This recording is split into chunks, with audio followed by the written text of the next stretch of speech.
what you might describe as like wolf coming in the hen house, right? Like you're saying, "Oh yeah, come on in because you're dressed as a hen or whatever." And then once boom, they assume political dominance, yes, and it uses it. Yeah, they I see what eat you're saying. you alive. Yeah, sure. And this little fable analogy we're using. Yeah. Or if you look at Dearborn, Michigan, I wonder why. He's not born and raised here. Yeah. He appeals to people who are not born and raised here. He appeals to non-heritage Americans, right? I have a more practical example that I think will strike some questions in your head. I think it's an interesting example. You've been striking a lot of questions in my head. All right, good. Okay, good. Because I'm just caffeinated right now. I'm kind of hyped up. I'm glad to be here, by the way. Thank you. So Hamtramck, Michigan was a predominantly Polish town. It's basically a suburb of Detroit. Okay. I believe in 2023, the city council unanimously votes in favor of banning the hanging up of a gay flag, LGBTQ plus flag, in Hamtramck. The city council unanimously votes in favor of not allowing them to hang up this flag on public property. Yeah. Interestingly, this was a predominantly Polish town, and then I believe 44% of the population is born outside of the country now today. So almost half of the town was not even born here. The city council is, all three representatives are Muslim. Through this acceptance and this sort of this kind, welcoming attitude this town had, they have allowed people to come here and change the fabric of this idea of acceptance and hospitality. And then they banned the allowance of this flag to be hung up. And we did a video there almost 2 years ago. And these little Muslim kids from Yemen, or they're born here, their parents are from Yemen. So they're, I guess, what, first gen? Yep. Is that what it is? I always forget. I always fuck it up too. Is it first gen? It's first gen. If you're okay. So they're throwing eggs at the gay flags that are hung up on private property in this town. And then a school teacher in this video comes out and he tells these kids, "I used to be your teacher. This country was built on separation of church and state, basically." And these kids kept saying that gay LGBTQ plus flag is not religion. We have the right to practice our religion. Basically presenting this interesting question of, when you have this Muslim majority in a town like Hamtramck, at what point, if at all, do they infringe upon someone else's ability to have their flag up or whatever, right? What are the cultural implications of this religion becoming a majority in this town? You're getting into the question of like where, hey guys, if you haven't already subscribed, please hit that subscribe button. It's a huge, huge help. Thank you. What you might describe as like wolf coming in the hen house, right? Like you're saying, "Oh yeah, come on in because you're dressed as a hen or whatever." And then once boom, they assume political dominance, yes, and it uses it. Yeah, they, I see what they you're saying. eat you alive. Yeah, sure. And this little fable analogy we're using. Yeah. Or if you look at Dearborn, Michigan, that was the one. And I'm not even trying to fearmonger, but these are two interesting case studies we're kind of witnessing play out in real time. If you look at Dearborn, Michigan, there's sort of a famous speech by the mayor. He responds to a local that has lived in the town. I think he starts mentioning like Hezbollah or something. I'm not sure what the impetus for this response was, but the mayor, you should play this clip. He goes, "You're an Islamophobe. I can't wait the day you leave this town." I did see this. Yeah, someone was coming, and it was perfectly like kind of soft-spoken chill guy. Like, I remember this clip. God, that was like 9 months ago. This is like old Ford manufacturing town. Like, this is a bread and butter American manufacturing hotspot back in the day. Now run by Muslims. Yeah. Who hate guys like him who are not excitedly happy that it is now Muslim majority. Yeah, and again, this is where you got to ask some uncomfortable questions too, because it's like, let's play this clip. Yeah, it's a pretty interesting clip. Is it?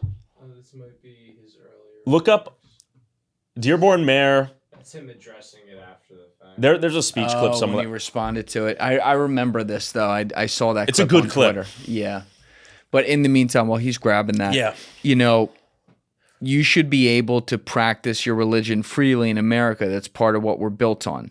But when you take religious doctrine, even before you get into political office, by the way, I'm not even talking about getting to this level, but when you take religious doctrine and try to ingratiate that in culture, and let me give an example. You want to say that, your wife is not allowed to drive and I can never see anything but her eyes. I'm not the biggest fan of that because that's not what we stand Me for either. in the West. We stand for, equal opportunity for everyone, for men and women. So, like, I want you to be able to practice your religion, but you have to, in the same way that you've seen, like, most of Christianity have to modernize with things that don't make sense in the modern day, you should have that expectation of other religions, of course, with Islam as well. That's just So how do you my thought. reconcile with a religion that fundamentally disagrees with that as a concept is my question. I don't know what the answer is, but it's an interesting question why we should even set ourselves up in the position to deal with that question and answer that question. What are the inherent upsides of importing people who have fundamental, intrinsic, cultural, religious differences, oil and water in some of these scenarios? And I'm not saying that is fully the case. There are similarities. It's a monotheistic religion. There are more similarities. I'm not an expert on the Quran or Islam, but it presents some important questions. That's all I'm saying. Yeah. Hey guys, if you haven't already subscribed, please hit that subscribe button. It's a huge, huge help. Thank you. Let's play this clip real quick, and then we'll talk about that. You got it, Thief? Yeah, this is the one. And the guy was perfectly, like, respectful. Super civil. This is, yeah. And then further quotes. He talks about how the terrorists should strike them with knives and with their bare hands, and they're victorious. And he also encourages the use of rockets over there. And then another quote from 2022. We are the Arabs who are going to lift Palestinians all the way to victory, whether we are in Michigan and whether we are in Jenin. So the reason why I mentioned this is that it sounds like he could be inciting violence in Michigan. Believe me, I'm continuing the quotation. He says, believe me. He's not. I just want to be clear. He can speak for himself. Well, this is I'm going to stop you because he's not a violent person. And you can interpret his words any way you want.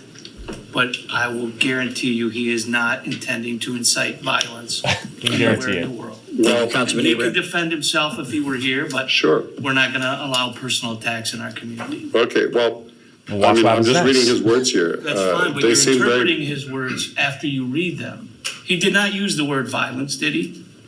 Well, may I continue the rest of the quote? Well, if you say you want to read them, you can read them. If you want to interpret and give your own opinion of what he's thinking, that's a different story. Okay. September of this year, too. Sure. I mean, I'd love to discuss this. I just want to finish the quote because this is more.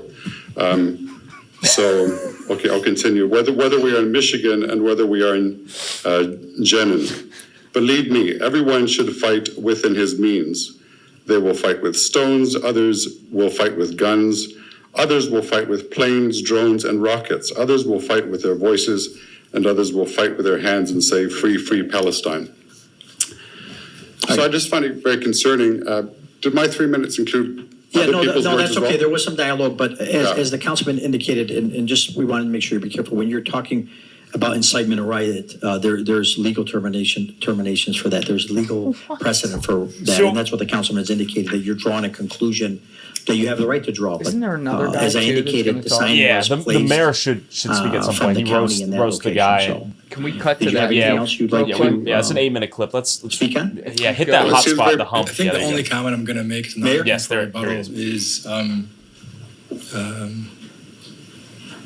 The best suggestion I have for you is to not drive on Warren Avenue or to close your eyes while you're doing it. His name is up there, and I spoke at a ceremony celebrating it because he's done a lot for this community. I don't know if this is the clip. And I think it's there it is. All right. quite hypocritical to know that you're approaching this podium when you yourself have videos on YouTube standing in front of my mosque saying the cruelest of things about Muslims, about the religion of Islam, because you are a bigot and you are a racist and you are an Islamophobe.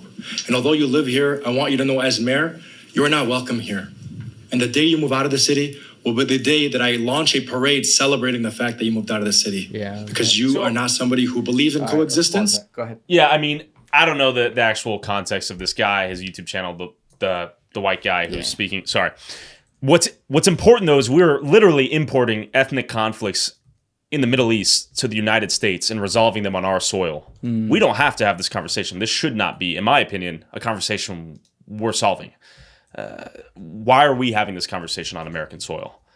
I think part of it is because, and I I think the mayor's response there was disgraceful in every way. Like, that's just not how you handle it as the mayor of any town, to say the least. I would agree. A lot of other things going on there. But, like, the particular issue that the person they honored is in the middle of talking about in his quotes has to do with the Israel-Palestine thing. And right now, there are obviously massive distaste for that entire conflict across America. We don't give a fuck about Sudan, right? That's exactly. How many genocides do we care about? Yeah, and Burma. why do we? Yeah, keep going. There's more. Burma, Sudan. There's a genocide they're now talking about finally in Nigeria that my friend Ali Tabrizi's been covering for a long time. You're absolutely right. There's other genocides around the world as well. Plenty. Yep. But we only give a fuck about one or two, whatever's flavor of the week, when we have our own problems to deal with. Life is tough for the average American, inarguably. Yes. Young Americans are feeling hopeless, disenfranchised, despondent. People are giving up. I think that's why people care about this one a little more, because we do fund Israel to the tune, we shouldn't. To billions of dollars. 100%. So people get upset about that one. Sure, and you have guys like Ben Shapiro, if you pull up the clip most recently of him saying, if you can't afford to live here, then move somewhere else, yet we're funding Israel to defend their entire country. So none of it makes any sense. Oof. We don't have any focus on our issues at home. We're caught up with all this nonsense across the ocean, and we don't care about the people zombifying in Philadelphia, Kensington, any major city across the U.S. You'll see varying degrees of people zombifying in real time, dying on the streets. We give them the needles and the foil to kill themselves, and then we give, I guess, Israel the bombs to blow up countries in the Middle East on our behalf.